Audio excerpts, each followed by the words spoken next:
Our next topic is variance.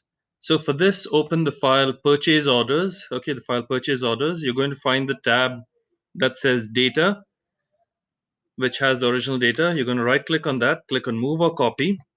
In the box that pops up, you're going to create a copy, click on OK. And then this new tab, you're going to change the name to variance.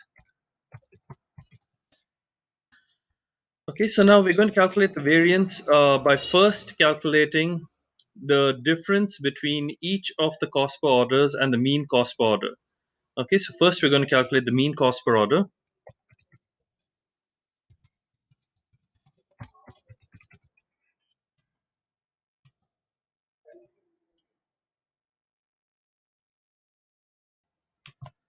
Okay, and then we're going to calculate this by typing in is equal to average, open parenthesis, select the first cost per order, hold down Control, Shift, and down to select all the orders, and then hit close parenthesis and hit enter. So you get the mean cost per order, which is about 26,295.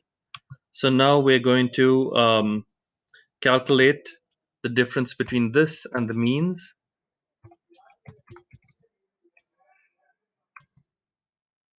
Right, so this is going to be is equal to the first cost per order minus the mean cost per order, which gives you a really big number.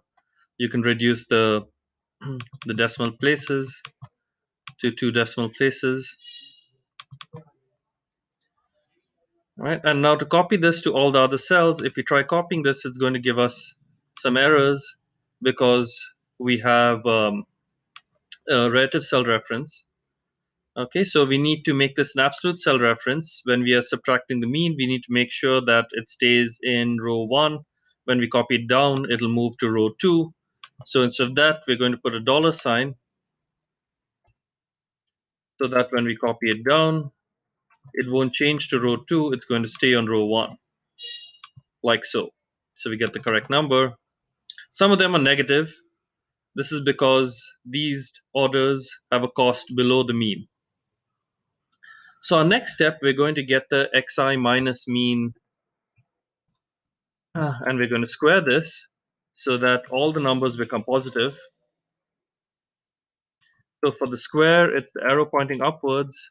For me, it's Shift 6. You'll have to find where this is on your keyboard.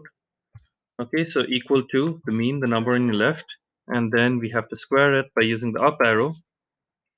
Okay, find out where the key is on your keyboard, and we get this really big number. We can remove all the decimal points from this one.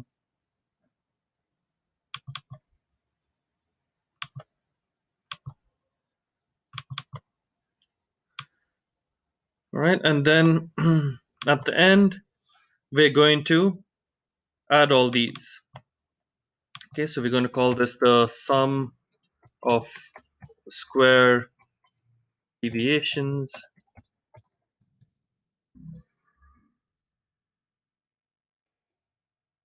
is equal to sum.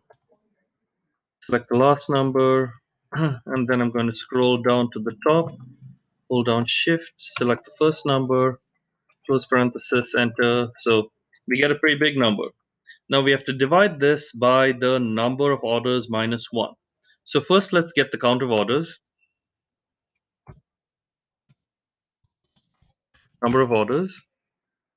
Okay, so is equal to count. And let's count this. Hold down Shift, select the first one, close parenthesis. That's number of orders. And now the variance is equal to the sum of standard square deviations divided by open parenthesis, the number of orders minus 1. And there we get our variance.